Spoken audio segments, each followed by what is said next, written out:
오늘은 지난주에 이어진 말씀입니다. 그 뒤에 있는 말씀인데요. 누가복음 15장 25절부터 32절까지입니다. 가정에 있는 분들도 성경을 찾아서 같이 읽었으면 좋겠어요. 교회에 계시는 분은 마스크를 쓰고 계셔서 성경 읽기가 조금 불편할 수도 있는데, 그래도 가정에 있는 분들은 마스크도 벗고 시원하게 예배 드리니까 한번 큰 소리로 읽어주시면 좋을 것 같습니다. 저랑 여러분이 한 절씩 교독하겠습니다. 누가복음 15장 25절입니다. 5절부터 마지막 절까지인데요. 마다들은 밭에 있다가 돌아와 집에 가까이 왔을 때에 풍악과 춤추는 소리를 듣고 대답하되 당신의 동생이 돌아왔음에 당신의 아버지가 건강한 그를 다시 맞아들이게 됨으로 인하여 살진 송아지를 잡았나이다 하니, 그가 노하여 들어가고자 하지 아니하거늘 아버지가 나와서 권한대 아버지께 대답하여 이르되 내가 여러 해 아버지를 섬겨 명을 어김이 없거늘 내게는 염소 새끼라도 주어 나와 내 벗으로 즐기게 하신 일이 없더니, 다 같이 아버지의 살림을 청녀들과 함께 삼켜버린 이 아들이 돌아오매 이를 위하여 살진 송아지를 잡으셨나이다. 아버지가 이르되 예 너는 항상 나와 함께 있으니 내 것이 다 내 것이로되, 다 같이 이 내 동생은 죽었다가 살아났으며 내가 잃었다가 얻었기로 우리가 즐거워하고 기뻐하는 것이 마땅하다 하니라. 아멘. 예, 여러분, 지난주에는 신년 감사 예배를 드리면서 탕자의 비유, 잘 알려진 본문이죠. 이 말씀을 가지고 탕자가 아버지를 떠나서 허랑방탕하다가 고난을 당할 때 비로소 내 아버지 집에 얼마나 풍족한가, 품꾼들이 얼마나 많은가, 돌아가야 되겠다. 그래서 돌아가는 순간에 새로 시작이 되고 모든 것이 회복이 되었다. 그래서 지난 주간에는 탕자의 비유를 통해서 둘째 아들이 돌아온 것처럼 우리 다시 시작합시다. 다시 아버지께로 돌아갑시다. 다시 아버지를 찾읍시다. 그렇게 해서 말씀을 드렸습니다. 그리고 나서 이 탕자의 비유가 그걸로 끝나는 게 아니고 그 뒷이야기가 있어요. 그게 오늘 이야기입니다. 그래서 오늘 보니까 이제 아버지가 살진 송아지를 잡고 아들과 함께 즐겁게 이 잔치를 하는데, 이제 밭에서 일하던 형이 돌아옵니다. 아들이 둘이 있었어요. 그래서 이 누가복음 15장에는 100마리 양 중에 1마리, 10개의 동전 중에 1개, 그 다음에 2명의 아들 중에 1명, 그래서 100대 1, 10대 1, 2대 1 이렇게 한 사람이 돌아오는 것이 얼마나 귀한가에 대한 비유를 예수님이 점점 강조해 가면서 했다고 말씀을 드렸죠. 근데 이 세 번째 이야기 속에는 두 번째 그 아들이 돌아온 것뿐만 아니라 맏아들 이야기가 나옵니다. 이게 특이한 누가복음에만 있는 이야기입니다. 이 아들이 이제 일을 하다가 이제 돌아오니까 잔치 소리가 나는 거예요. 음악 소리가 나오고 춤을 추는 소리가 납니다. 그래서 집에 들어가기 전에 종을 불러서 물어봅니다. 이게 무슨 소리냐? 그랬더니 이 종이 당신 동생이 돌아왔어요. 그래서 아버지가 너무 기뻐가지고 살진 송아지를 잡고 잔치를 하는 겁니다. 그 소리를 듣자마자 이 형이 화가 나기 시작합니다. 화가 나기 시작하는 정도가 아니라 화를 냅니다. 읽어드릴게요. 여러분이 잘 이해하시도록 이 세번역 성경으로 제가 이 부분을 읽어드릴게요. 25절입니다. 그런데 큰아들이 밭에 있다가 돌아오는데 집에 가까이 이르렀을 때에 음악 소리와 춤추면서 노는 소리를 듣고 종 하나를 불러서 무슨 일인지를 물어보았다. 종이 그에게 말하였다. 아우님이 집에 돌아왔습니다. 건강한 몸으로 돌아온 것을 반겨서 주인 어른께서 살진 송아지를 잡으셨습니다. 큰아들은 화가 나서 집으로 들어가려고 하지 않았다. 아버지가 나와서 그를 달랬다. 그러나 그는 아버지에게 대답하였다. 나는 이렇게 여러 해를 두고 아버지를 섬기고 있고 아버지의 명령을 한 번도 어긴 일이 없는데 나에게는 친구들과 함께 즐기라고 염소 새끼 한 마리도 주신 일이 없습니다. 그런데 창녀들과 어울려서 아버지의 재산을 다 삼켜버린 이 아들이 오니까 그를 위해서는 살진 송아지를 잡으셨습니다. 불만이 나옵니다. 원망이 나옵니다. 저는 이 말씀을 들으면서 탕자가 한 명이 아니라 두 명이었구나. 이 집에 집 나간 탕자가 있는가 하면 집안에도 탕자가 있었구나. 탕자가 뭐냐면 아버지의 마음을 아프게 하면 탕자예요. 그러니까 집 나간 탕자는 아버지 재산 들고 나가가지고 다 털어먹으니까 탕자요. 집안에 있는 탕자는 아버지 마음 몰라주고 아버지를 원망하고 아버지 속상하게 하니까 탕자예요. 그래서 오늘 저는 지난주에는 집 나간 탕자를 중심으로 다시 시작한다는 말씀을 드렸고요. 오늘은 집안의 탕자를 보면서 우리가 하나님 앞에 또 이렇게 새롭게 결단한 부분들이 있다는 거예요. 먼저 우리 이 탕자, 그러니까 탕자라고 하기보다는 이 형이 맏아들이 왜 화를 냈는지를 한번 본문을 통해서 한번 생각해 보시기를 바랍니다. 왜 화를 냈어요? 이 아버지는 뭐라고 얘기하냐면 32절, 이 내 동생은 죽었다가 살아났으며 내가 잃었다가 얻었기로 우리가 즐거워하고 기뻐하는 것이 마땅하니라. 아버지는 이 돌아온 아들을 죽었다가 살아난 사람으로 생각합니다. 그리고 잃어버렸다가 얻은 아들로 생각해요. 그러니까 얼마나 기쁘고 반갑고 좋습니까? 죽었다가 살아난 아들 잔치하는 게 마땅하죠. 근데 형은 이렇게 말합니다. 30절, 창녀들과 어울려서 아버지 재산을 다 삼켜버린 이 아들이 오니까, 그러니까 이 형은 동생으로 보는 게 아니고 재산 가지고 나서 허랑방탕하게 써버린 못된 놈이라고 생각을 합니다. 그러니까 그것이 오면은 반가운 일이 아니지요.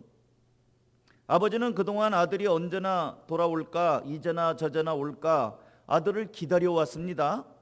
근데 맏아들은 아버지처럼 동생을 기다리지 않았습니다. 그놈 어디 가서 그냥 또 꼴 좋게 됐다.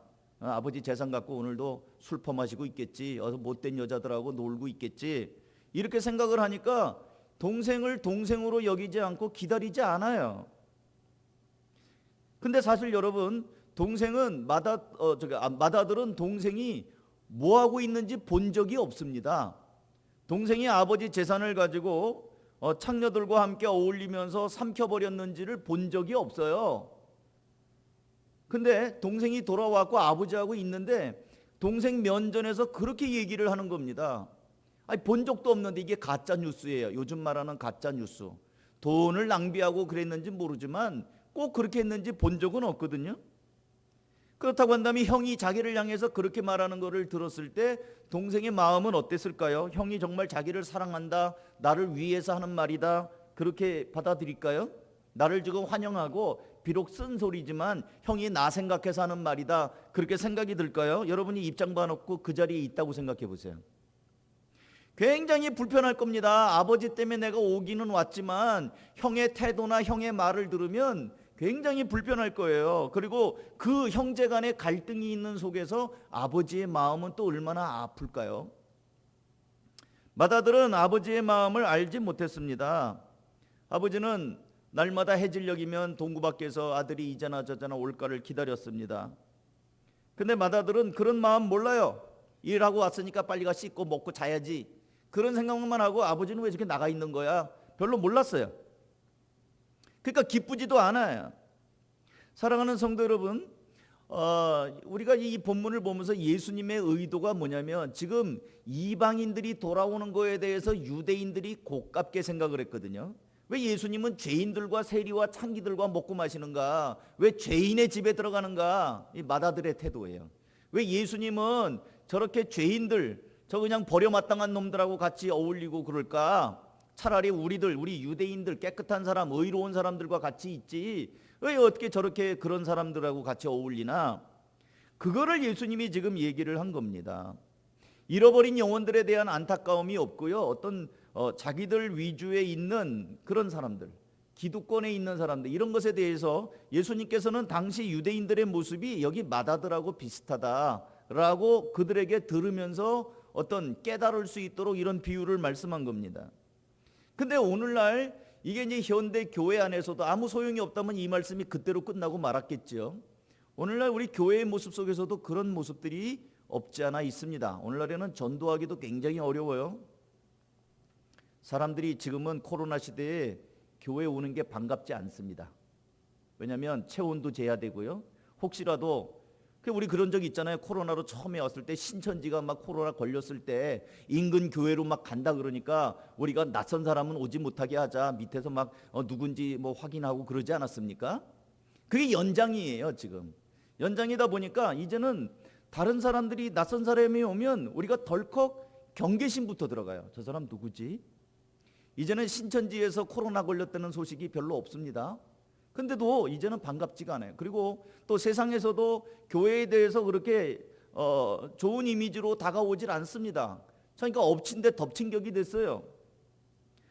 사람들을 생각할 때 우리가 이 마다들의 마음처럼 생각하면 전도가 잘 안 될 겁니다.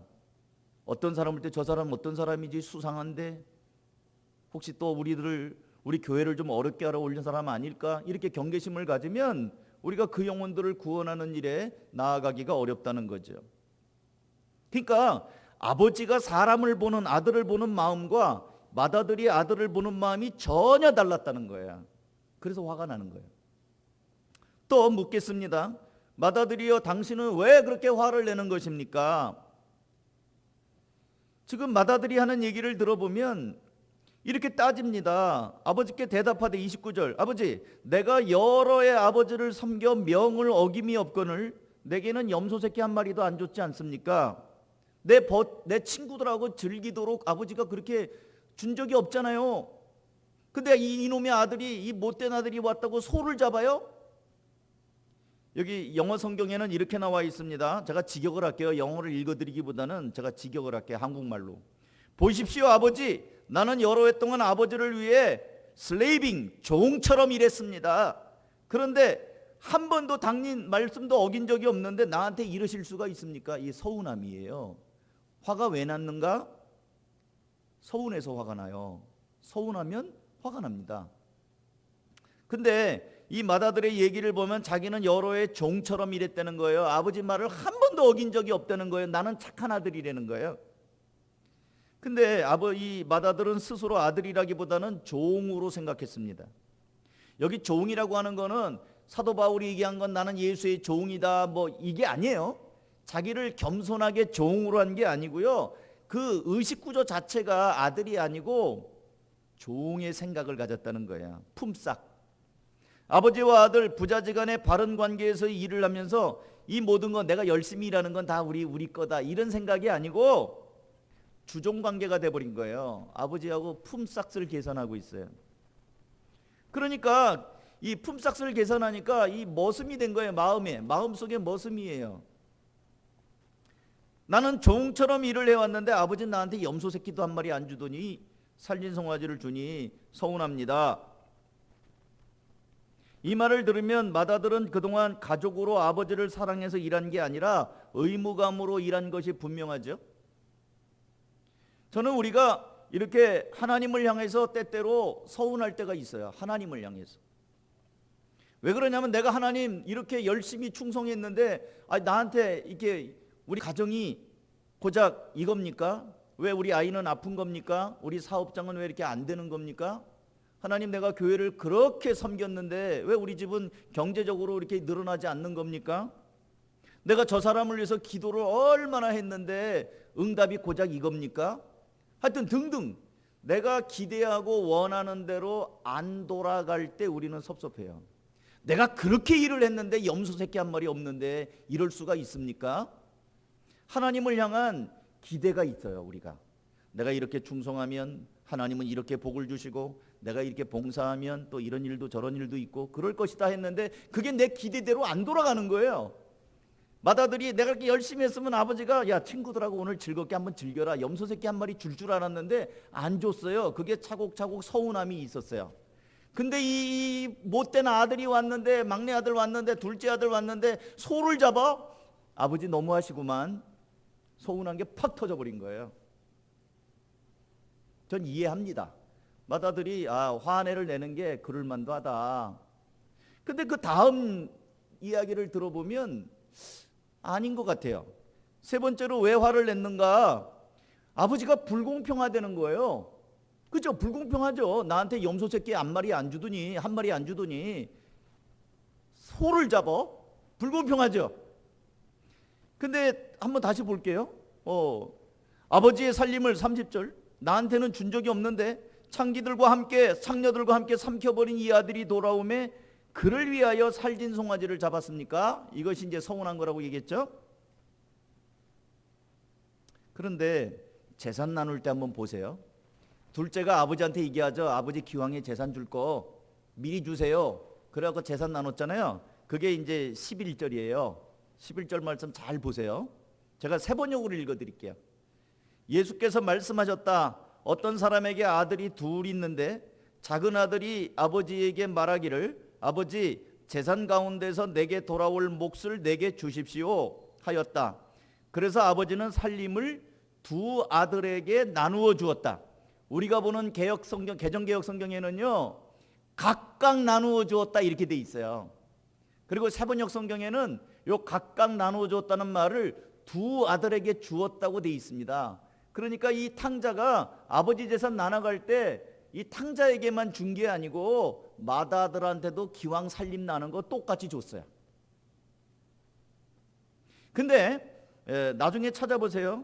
신명기 21장 17절에 의하면 당시 율법에 의하면 재산 나누는 방법이 있습니다. 아들이 둘일 경우에는요 맏아들에게 3분의 2를 줍니다. 그리고 둘째에게는 3분의 2를 줍니다. 1.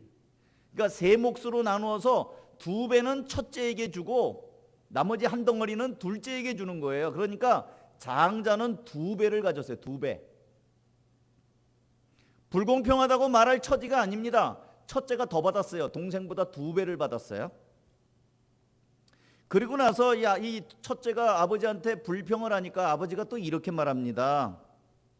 31절 아버지가 이르되 너는 항상 나와 함께 있으니 내 것이 다 내 것이로되 두 몫을 줬는데도 불구하고 아버지 거 남은 것도 너 나랑 같이 있었잖냐. 내가 이거 다 너 주마. 아버지의 재산을 거의 다 갖게 됩니다. 장자가.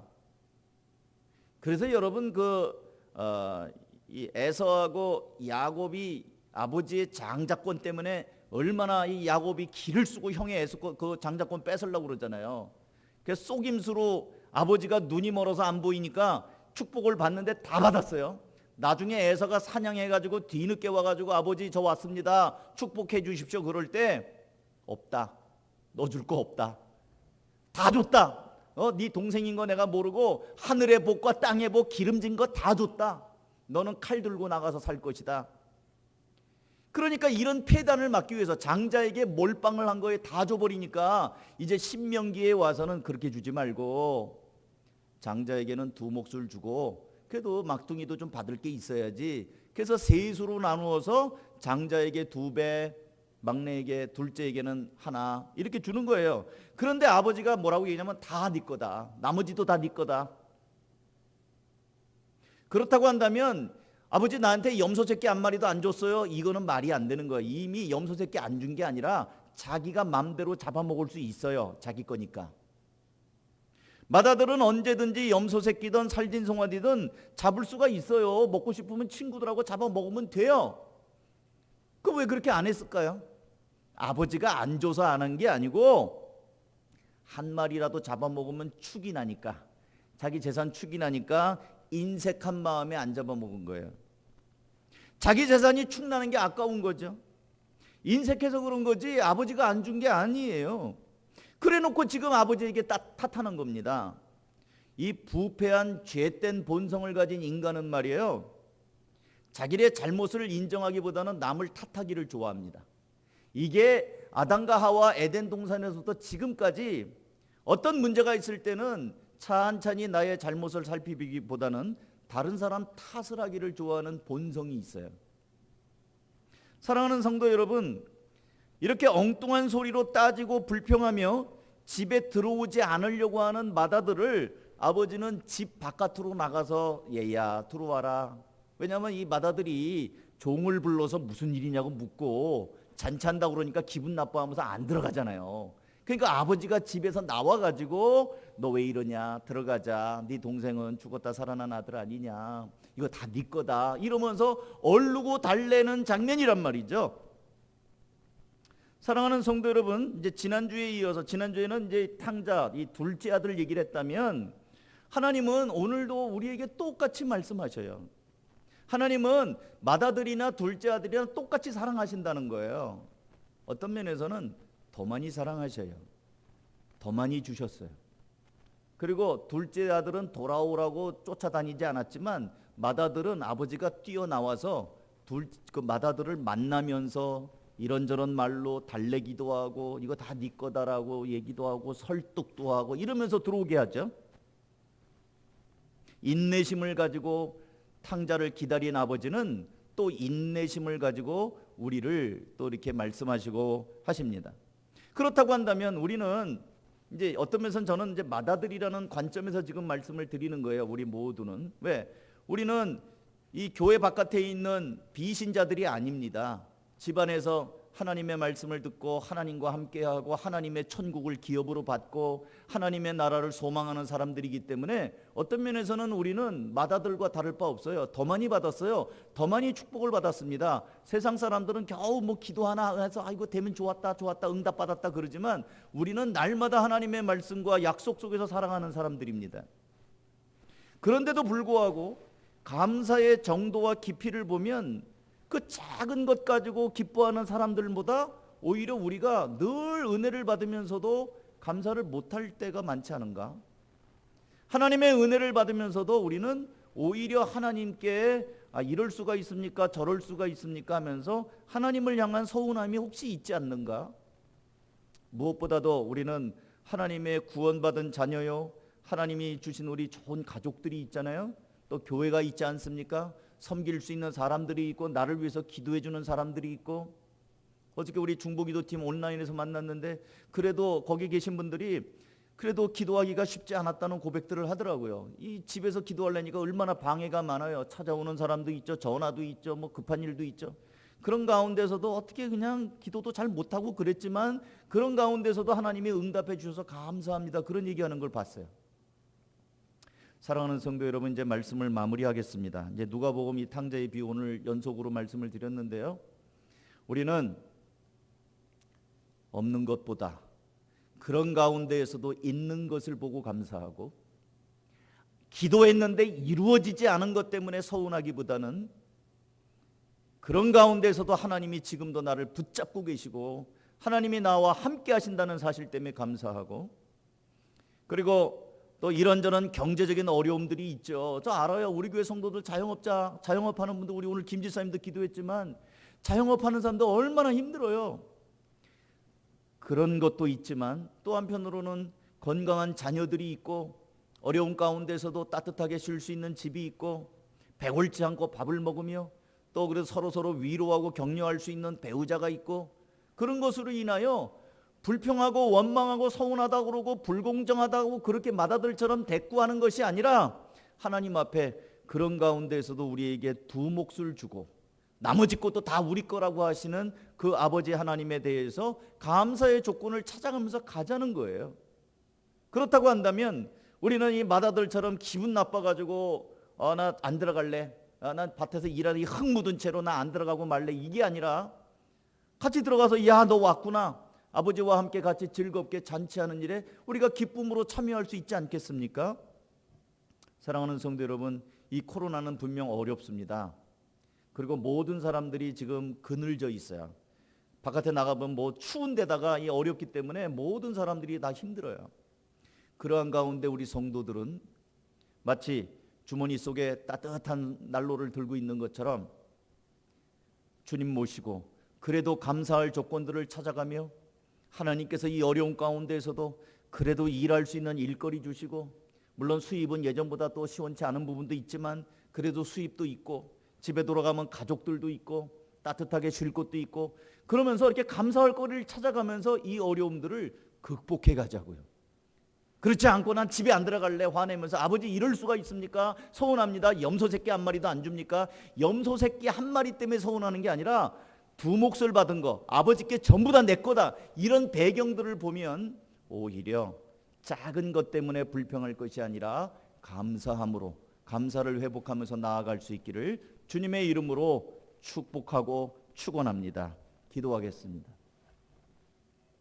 함께 우리 한번 결단하는 마음으로 기도할까요?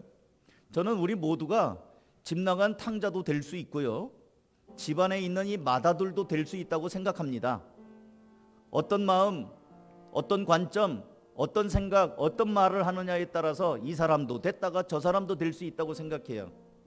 하나님 앞에 오늘은 첫째 아들을 생각하면서 우리가 감사할 것이 많은데 감사한 것보다는 불평하고 서운하진 않았는가, 이 어려움을 오히려 하나님 앞에 감사하면서 하나님의 위로와 하나님의 도우심으로 일어날 수 있기를, 그렇게 한번 기도하면서 다시 훌훌 털고 일어났으면 좋겠습니다. 기도하겠습니다. 하나님 아버지, 감사합니다. 이 시간에 우리 사랑하는 성도들을 축복합니다. 하나님, 코로나가 어렵고 여러 가지 쉽지 않은 상황이지만, 그러나 하나님 아버지, 이런 가운데에서도 하나님의 마음을 알게 하시고 하나님의 손길을 힘입게 하시고 하나님의 은혜를 생각하게 하시고 하나님이 주신 복들을 헤아리며 힘을 내게 하여 주시옵소서. 하나님 아버지, 작은 일에 감사가 회복되게 하여 주시옵소서. 염소 새끼 한 마리로 불평하고 원망했던 그 마음이 아니라 하나님이 내게 주신 하나님의 자녀, 하나님의 천국, 하나님이 주신 기도의 응답, 하나님이 함께 하시는 것으로 인하여 감사하며 하나님이 또 이 어려운 때를 그렇게 이겨나갈 수 있게 하여 주시옵소서. 사랑하는 성도들을 축복합니다. 하나님, 코로나로 인하여 많이 힘듭니다. 위로해 주시고 격려해 주시고 다시 한번 일어날 수 있도록 은혜 베풀어 주시옵소서. 성령께서 역사하여 주시옵소서. 이 모든 말씀을 예수님의 이름으로 기도하옵나이다. 아멘.